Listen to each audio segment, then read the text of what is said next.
A Hero's Beginning, Chapter 3. After his strange encounter, Drake rushed on through the city. He took the maglev to a station near Del Norton Avenue, the street that Lord Zachary lived on. He didn't know what was going on with the gauntlet, but he planned to get as much out of Zachary as he could. He took the elevator up to the top floor and walked to the penthouse doors. He knocked several times before Mistress Melinda came to the door. "Drake, what are you doing here so early? Your apprenticeship doesn't start for another 3 hours. She sounded like she had just woken up, which Drake supposed she had. "I'm sorry to have come so early, but I need to talk to Zachary," he explained. "That's Master Zachary," Melinda scolded. "I need to see him," Drake reiterated urgently. Melinda sighed and yawned. "Very well, follow me." She led Drake into the library he had cleaned yesterday. Zachary was sitting in a reclining chair reading a book. Drake walked up to him. "Oh," Zachary looked up at him in surprise. "You're certainly up early, apprentice." "I need to talk to you," Drake said. He glanced at Melinda. "Alone."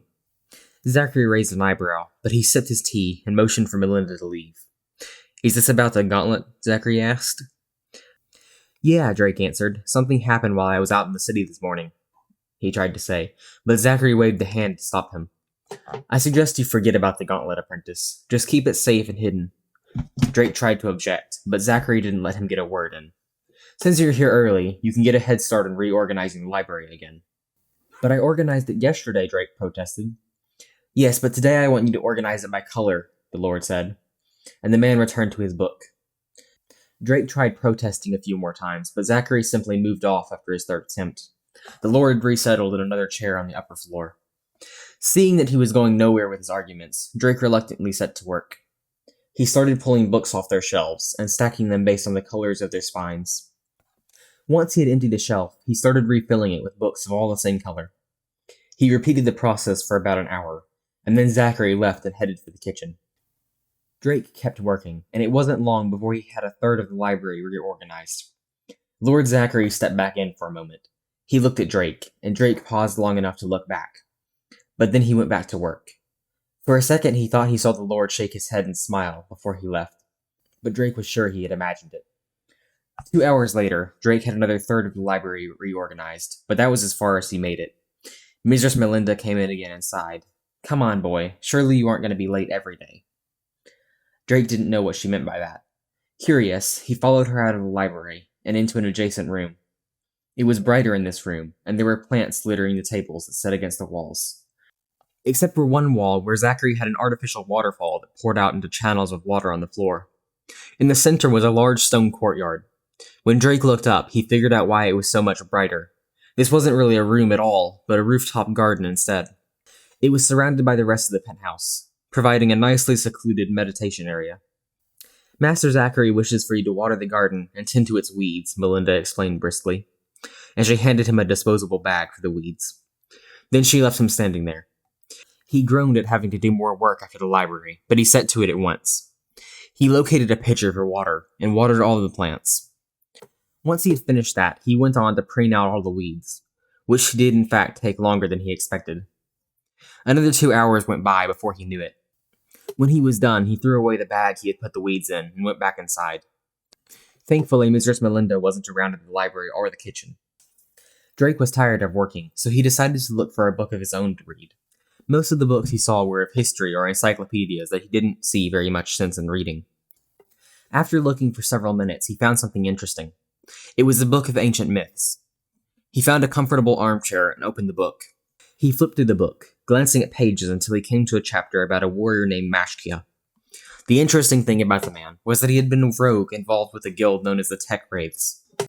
He was said to have been some kind of hero, and had freed a throng of elven slaves around 200 years after the Great Storm. A terrible event that had shaken the island of Kashado to its core. The whole thing was based around the idea that Kashado had once belonged to a much larger continent. The Great Storm theory said that Kashado had been hit by a large rock that had fallen from the sky. It had separated Kashado from the larger continent, and the new island had been lost to the ages. Drake knew that the whole thing was just a legend, though, a folktale even. The craziest thing about the legend, according to the book, was that the warrior and all the elves had all mysteriously disappeared. They had escaped the city council of that time, and then no one ever saw or heard from them again. The book contained a few more fragments of information about the warrior, but it was written as if it were false. Drake didn't exactly understand that, since it was a book of myths. One of the fragments mentioned the warrior riding some beast, or the warrior had talked of riding a beast, but Drake couldn't tell which one was being conveyed. Another fragment said the man had been looking for something, but whatever it was wasn't mentioned. Drake paged through the rest of the book, searching for anything of interest. He got so caught up in reading, he didn't notice Zachary beaming at him from the upper floor. "Apprentice," the Lord called out to him from the second level. Drake looked up with a start. "I see you've discovered the library," the man said in a pleased tone. Drake didn't know what Zachary meant, considering he had been organizing the library for 2 days now. I was just taking a break. I'll get back to work," he said, closing the book and getting up quickly. Zachary laughed, which only made Drake hasten to get started again. In the process, he tripped over himself, and he fell to the floor. Drake expected to be yelled at, but Zachary only laughed louder than ever. Drake just sat there in an anxious suspense. When the Lord finally caught his breath, he said, "I think you've done enough organizing. From now on, when you get here in the mornings, you'll have time to read whatever you want in here until Mistress Melinda comes to get you for your chores." "You mean it?" Drake asked eagerly. "Absolutely," Zachary told him. "I knew that if I kept you in here long enough, you'd get bored and start reading something." "How did you know?" Drake asked as he picked himself up off the floor. "I saw your face yesterday when you saw this room. Of course, I will want to know what you learn in here from time to time," the Lord said. Drake nodded. "All right, you are done for today. Go find something else to do with the rest of your evening." Drake nodded again and collected his things. He left the penthouse in the building. Then he caught the maglift back to Newfort Station, the one closest to his uncle's apartment. From there, he walked to Coppolis' Memorial Park. He found Thomas in the park, sitting on a wooden bench. "Hey," Drake waved at the boy. "How's it going?" He hoped he had wrapped the gauntlet well enough for it to look like a convincing cast. "Not great, actually," Thomas said. "Oh," Drake said. "What's going on?" he asked, even though he already knew what Thomas's answer would be. A pained expression crossed Thomas's face, but when he recovered, he answered, "I'm fine, it's nothing. I just lost something. It's not that big a deal." He tried to seem like he wasn't worried, but he was failing miserably. Drake thought Thomas might have been looking a little too closely at his fake cast. Thomas shook his head and grinned. "What about you? How are you doing?" "I mean, with what you've been through I can't imagine that it's easy for you." Drake was surprised at the question. Thomas was the first person who had actually thought to ask him how he felt since he had lost his parents. "Yeah, it's been sort of hard for me. I don't know, really. I think it's getting better, but a lot has happened. I think you might be able to help me, though." "But it can't be out here in the open," Drake explained. He shivered at the thought of feeling the shadowy presence again. Thomas suddenly looked a little closer at the cast. If he hadn't been suspecting before, he definitely was now. "What happened to your arm?" he asked, suspiciously. "That's what I need to talk to you about," Drake said. "Follow me," Thomas said. He got off the bench and started to walk across the park. Drake got up and started after him. "Where are we going?" he called after Thomas. "A place to talk, but I'm pretty sure it's a long walk." "Even if we take the maglift," the boy said. "We definitely won't be home in time for dinner. But if we're both talking about what I think we're talking about, then I think I know a place we both might be able to find the answers to our questions." "What's so special about going someplace that far away to talk?" Drake asked. "You'll see," Thomas said. "Come on."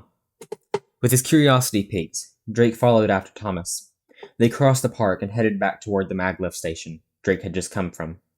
They rode the train to a part of the city Drake didn't think he'd ever seen before. It took them over 30 minutes to get to the station closest to wherever Thomas was taking him. Drake thought they must have gone at least halfway across the city. Thomas led him out of the station and down the road. "So how's your apprenticeship been going?" Drake asked after a while, to break up the silence. "I don't actually have one," Thomas answered. "I have something more important that I had to take care of, and I missed my chances to sign up. What about you? Do you like yours?" Drake grinned. "It's been something, but the guy apprenticing me, well, I kind of feel like he's hiding something." "Everyone has secrets," Thomas said, as they turned a corner. "I know," Drake said, "but I feel like it's important, and that he's hiding it specifically from me." They didn't say much after that. Every few minutes, though, Thomas would tell him about some of the misadventures he'd had, and some of the places they were passing by. These stories helped to break up the silence, and Drake once again thought Thomas would be a very cool friend to have. Drake didn't like the very quickly darkening sky, and the way that the thunder seemed to roll in from a distance. Eventually, though, they reached their destination, An old abandoned building, in about as boring a place as Drake could imagine. This is the place, Thomas said. Drake, welcome to wherever this place is. Wait, you don't know where we are? Drake asked. Not really. Look, I know this is gonna seem weird, but someone sent me these. Thomas handed 2 letters to Drake. He took them and turned away to read them. Dear Thomas Smith, I am writing to you with the hope that you will help me. What I'm about to tell you is going to alarm you, and also probably make you scoff at whether I'm crazy or not. Sometimes I honestly wonder that myself. Be that as it may, I promise that everything I'm going to tell you is true. First off, magic is real. And second, your father is being forced to work on it. I know you won't believe me. If someone sent this to me on paper, I wouldn't either. Enclosed is all the proof you should need. Once you watch the vid, you'll understand. If you manage to get your hands on the gauntlet, then meet me at the coordinates on the aforementioned drive. LM. What? Drake said when he finished reading the first letter. Is this for real? He asked Thomas incredulously. Look, I know it sounds crazy, but everything this guy said is true, Drake. I received the second one yesterday. Drake shook his head, took out the second letter, and read it. Thomas, I am sorry, but I'm afraid that some unforeseen developments have forced me to take a step back and rethink my plans. However, I know that you've risked so much for me. I feel that I can't just leave you with nothing. I have sent you some more coordinates to decode, and this time they will lead you to an old hideout that my organization controls. You should be able to find out more answers there. Best of luck, LM. Drake looked up and took in the scene. The place was decrepit with age. Most of the glass windows were either cracked or broken. The building looked completely abandoned.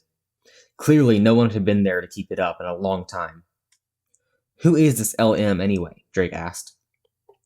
I don't know, but I'm going to find out, Thomas said. And he started for the front door. Drake followed Thomas up to the door. Thomas studied the glass door for a moment. He reached through a hole in the glass, unlocked the door from the inside, and they walked in. Thomas pulled out his vidphone and activated its light. They walked down an old hallway until they came to a room so dark Drake could barely see. That is, until Thomas found a switch on the wall and lights sprung on overhead, filling the circular room with light. In the middle of the room, there were 2 tables covered in sheets, while on the right there were more sheet coverings. A thin layer of dust covered everything, and a couple of old takeout boxes were littered on the floor. Whoa, Drake said. This place is, kind of, a total disaster. Yeah, Thomas said with a short laugh. Come on, let's check out what's under these sheets. Maybe we'll find something useful. Oh yeah, Drake said skeptically. Right.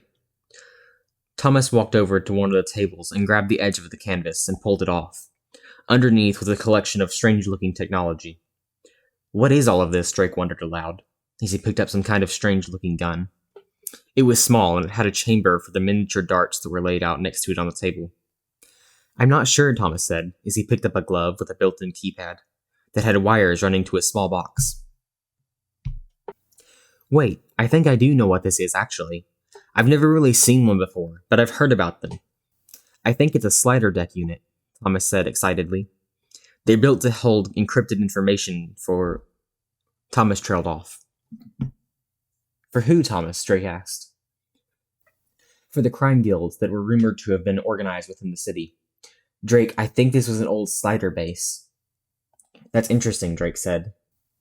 He turned away from the table and walked around the room, trying to find anything else that could be a clue as to who sent him there.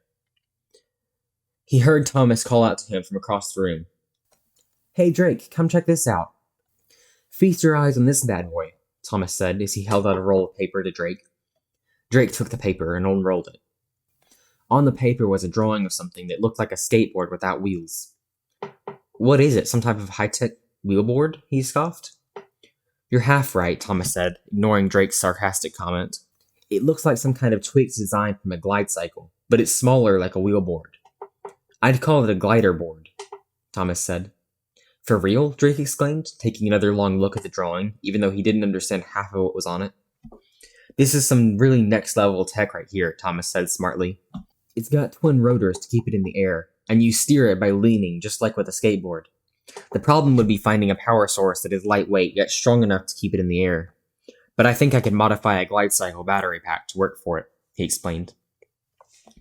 This is the single coolest thing I've heard of, Drake said. What else do you think is in here? He asked Thomas excitedly. Before we look at anything else, I want to know for sure whether you have it or not, Thomas said. Drake sighed, but he knew he didn't have much choice here. He needed answers, and Thomas had been nice enough to share them with him. Now he owed Thomas an explanation. He held out the fake cast surrounding the gauntlet, and slowly unwound the bandages. Then he held his arm there, fully revealing the gauntlet. So you did find it then, Thomas said. I want it back. I have to find some way to destroy it. I'm sorry, Thomas, but I can't give it back to you. You have to, Thomas said in a louder voice. Look, I didn't mean to drag you into this, but that thing you're wearing like some toy is actually dangerous. No, I mean I can't give it back to you because I can't take it off, Drake explained. What? Thomas said in surprise. Honestly, I didn't think this would happen when I put it on. Okay, well I'm glad I didn't try to put it on when I had it, Thomas sighed. I guess we'll just have to find a way to get it off of you then. I don't think there is one, short of just cutting my arm off completely, Drake said. What makes the gauntlet so dangerous anyway? It's complicated, Thomas said. From what I understand, there are people who want it. People who would stop at nothing to get it. People who would do terrible things if they got their hands on it. That's why the gauntlet is so dangerous. Why do they want the gauntlet, Drake asked. I don't know, Thomas said. I only know that the longer you keep that thing, the more trouble you're putting yourself and those around you in. You have no idea what you've gotten yourself into. Oh, and do you? Drake shot back. No, I just want to get rid of the gauntlet. I'm going to take it to this LM guy, and he's going to take care of it, Thomas yelled angrily. That way no one will ever be able to use it again. Or at least I was going to before you came along. Why go to all the trouble, Drake asked. Couldn't you just smash it to pieces? I tried that, but the gauntlet is indestructible. I took a hammer to it and it did nothing, not even a scratch. It didn't even make a noise when I hit it, not even the slightest sound. Well, what are we supposed to do now? Do you know anything else that might help us? No, not really. The only clues I have are the gauntlet, the letters, and this location, Thomas said. Alright, then let's get looking, Drake said. Thomas nodded and went back to scanning through everything on the table. Drake, on the other hand, finally saw something that got his attention. In the back of the room, he saw a vaguely humanoid shape covered in a white canvas sheet. As he looked at it, he felt the gauntlet grow warm on his arm. Feeling like he was drawn towards this mysterious object, he slowly made his way over to it. He reached for the sheet, grabbed it, and pulled it down. He gasped when he saw what was underneath it. What is it? Thomas asked as he looked up from the table. Whoa, what is that? Drake didn't answer. Tentatively, he touched the armor, in a stunned silence. He hadn't gotten this good of a look at it before, but he took it in now. On the left side of the chest, there was an emblem. It depicted a black 4-point casting star with a dark blue gem set in the middle. Drake had never seen a casting star before. He had only heard of these ancient weapons from stories. Surrounding the depicted star was a ghostly aura, and set behind this in the background was what looked like the silhouette of a gear. I've seen this before, when I put on the gauntlet. I had a vision or a dream, or something like that anyway. Thomas, this armor was there. I've seen it before. In this vision, Thomas said. What else did you see? I saw a village burned to the ground, Drake answered. I saw a terrible beast, and I saw 2 warriors fighting, and one of them wore this armor and the gauntlet. Wait, why were they fighting? Thomas asked. I don't know, but the fight they were having was weird. One can shoot fire from his blade, and the other, the one who was wearing the gauntlet, he had a sword made of light, Thomas. You're right, Thomas said, just a hair too quickly. That is weird. So what do we do now? Drake asked. Now we find a way to get rid of the gauntlet, and we find out who LM is. Until then, you'll have to keep it hidden, though, and a fake cast will only work for so long. What you need is a cover story. Okay, but what should that story be? How about a prosthetic limb? Thomas suggested. That will work on anyone new that I meet, but what about my uncle or my cousin? I don't know about them. If your uncle or cousin finds out, they'll be in danger. I wouldn't want to be in your shoes either. The fake cast should last you a couple of weeks, though. Alright, then I better head back, Drake said. But Thomas, he started as he headed for the door. Yeah. Thanks for showing me this, and for telling me what you know about the gauntlet. It means a lot. Drake finished. No problem, Thomas said. The 2 new friends parted ways and started toward their respective homes. Drake caught the maglev back to Newfort for the 2nd time that night. All in all, he was glad he'd met Thomas. But his new friend didn't have as many answers as Drake had hoped for. The gauntlet was still a mystery, and the mystery had just gotten a whole lot bigger. When he arrived back at the apartment, Drake walked into the living room and found his uncle waiting for him. He'd rewrapped the gauntlet before leaving the old slider base, and now he was glad he had. "Drake, we need to talk," Uncle Mason said. "Look, if this is about me being late," Drake started to say. But his uncle waved a hand to silence him. It seemed like a lot of people did that to him. "Please sit down," Mason said. Okay, Drake did as his uncle asked, unsure of what would happen next. Uncle Mason sighed deeply. "I know it hasn't been easy for you these past 3 years. I'm sorry, I can't bring them back for all of us. I miss them more than you can imagine," his uncle said quietly. Drake didn't say anything. He just waited for his uncle to continue. "I think I've been pushing you too hard to move on. Pushing us all to move on. I want you to be able to talk to me. But I also know you need to do it in your own time. Just know that when you need me, I'll be here, okay?" "Okay," Drake nodded. "All right," his uncle said. "Good night." "Night," Drake said as he walked upstairs to his room.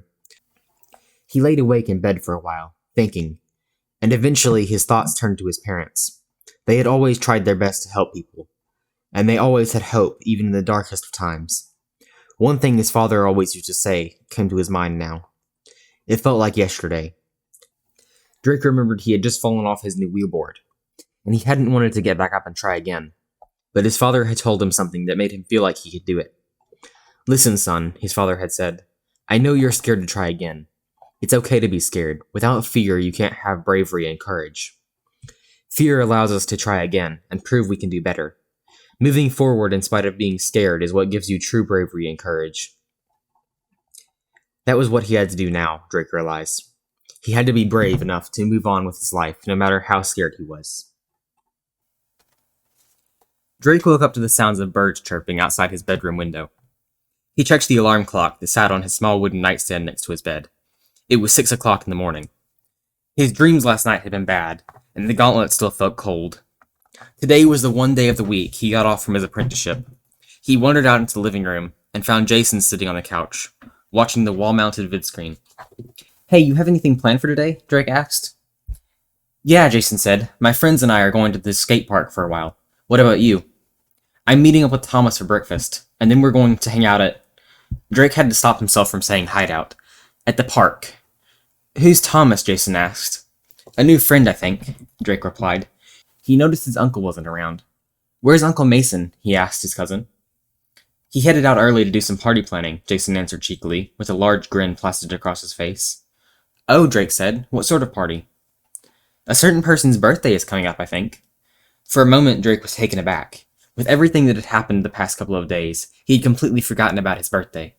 He suddenly and violently burst out laughing at the thought. Man, it felt good to laugh. He couldn't remember the last time he'd really done that. In fact, his outburst was so unexpected, it took Jason entirely by surprise. "Are you okay?" his cousin asked in alarm. Drake just laughed all the louder at his cousin's reaction. "Yeah," he answered once he had stopped laughing hysterically. "Yeah, I'm okay." Drake left his cousin at the apartment and headed off to meet Thomas at a nearby cafe. "Good morning," Drake said when he sat down. "Hey," Thomas said in return. There was something in the way Thomas said it that told him something was wrong. Drake was about to ask him what was going on when the man showed up. He was of average height and had grease-colored hair. Sitting down at their table, he asked, "So what are you two talking about?" Neither Drake nor Thomas said anything. They just looked at each other skeptically. "Maybe it has something to do with your arm there," the man said. Drake glanced at the cast he had the gauntlet wrapped in. No, he thought. There was no way this man could know. That was when he saw where one of the sapphires was peeking through the bandages. "Look, we don't want any trouble," Drake said. He felt the gauntlet grow warmer, which was odd since it usually stayed cold. "That's too bad, because you got it. Now both of you are going to come with me," the man threatened. "What makes you think we're going to go anywhere with you?" Thomas jumped in. He said it loud enough that a few other people at the cafe looked over at them. Drake silently applauded his friend for the clever move. Unfortunately, the greasy-haired man had one of his own. Now, nephews, don't cause a scene." The man grabbed Drake's left shoulder. His heart was racing so fast he thought it might explode, and the gauntlet was growing hotter against his skin. He grabbed the man's wrist with the gauntlet, and blue fire enveloped his left forearm in a fiery shield. Drake was so surprised he let go. The man screamed in pain and fell to the floor, clutching his burned limb. Thomas didn't let him waste any time staring. He dragged Drake out of the cafe by his other arm and ran until they were safely out of sight. Silently, Drake wondered what he'd just done. He was both horrified and relieved, and he thought he might have been sick if he hadn't been running. What had the gauntlet done to him?